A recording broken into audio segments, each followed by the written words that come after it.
মার না খেলেও ক্রমাগত রক্তাক্ত হতে হয়েছে, বাদ যায়নি পরিবারের কেউ। সিবিআই ইডির মতো কেন্দ্রীয় এজেন্সির কাজও আসলে হামলা। নিউজ 18 বাংলায় ব্যক্তিগত জীবন নিয়ে অজানা কথা অভিষেকের। আমি আজকে যে লড়াই করছি, যারা বলছে কতজনই লড়াইয়ের মধ্যে দিয়ে গেছে, আমি হয়তো সিপিএমের সাথে লড়াই করিনি। যখন 21শে জুলাই হয়েছে তখন আমার বয়স 4 বছর। কিন্তু যারা প্রশ্ন করছে যে আন্দোলনের মধ্যে দিয়ে অভিষেক উঠে আসেনি, আমি আপনাদের অভিযোগের কোনো বিরোধিতা করছি না। আমি খালি এটুকু আপনাকে জিজ্ঞেস করছি যে আজকে আমি যেই লড়াই করছি বিজেপির বিরুদ্ধে, আমি তো সিপিএমের বিরুদ্ধে লড়াই করিনি। আপনি সিপিএমের ডান্ডা খেয়েছেন। বিজেপির ইডি সিবিআইয়ের সামনে লড়াই কিন্তু অভিষেক বন্দ্যোপাধ্যায় করছে, আপনি করছেন না। সম্পূর্ণ অন্য প্রেক্ষাপট, অন্য প্রেক্ষাপট।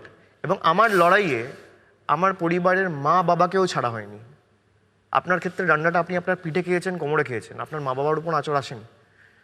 আমার ক্ষেত্রে আমার মা বাবা অনেক বেশি যন্ত্রণাদায়ক বলছেন। অনেক, সেটা মানুষ ঠিক করবে কোনটা যন্ত্রণাদায়ক।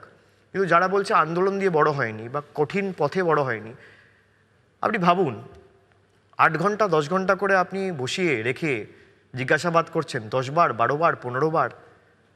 আমার মায়ের হাঁটু অপারেশন হয়েছে, আপনি একের পর এক নোটিশ। কি দোষ তাদের? অভিষেক বন্দ্যোপাধ্যায়ের মা বাবা। অভিষেক বন্দ্যোপাধ্যায় মাথা নত করছে না, মাকে ডেকে পাঠাও। অভিষেক বন্দ্যোপাধ্যায় মাথা নত করছে না, বাবাকে ডেকে পাঠাও।